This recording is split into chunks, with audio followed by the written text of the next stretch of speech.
Alors, le marché immobilier, globalement, il est un petit peu en vrac. Alors, il n'est pas complètement malade puisqu'il est en train d'un petit peu de se rétablir, mais on sort d'une période vraiment extrêmement mouvementée. Et quand je dis on sort, je ne pense pas nécessairement qu'on en soit déjà tout à fait sorti. Les prix donc se sont mis à baisser et puis ils se sont stabilisés quelque part en 2024-2025.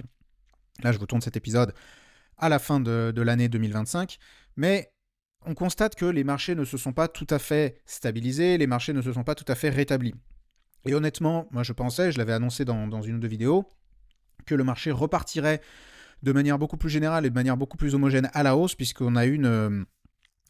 y a une véritable pénurie de logements en France. Or, force est de constater que cette reprise n'a finalement pas eu lieu de manière aussi dynamique que ce qu'on aurait pu penser.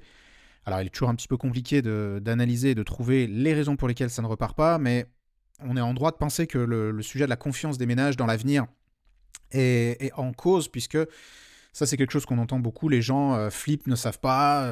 Enfin, voilà, on a une vraie crise du budget, on a une vraie crise politique, des gouvernements qui tiennent pas, des budgets qui n'arrivent pas à passer, et tout ce climat-là n'est vraiment pas très propice aux affaires et n'est vraiment pas très propice pour les personnes à se lancer dans des projets immobiliers, puisque pour que l'économie aille et que les gens se projettent dans l'avenir, il faut qu'il y ait un sentiment de confiance.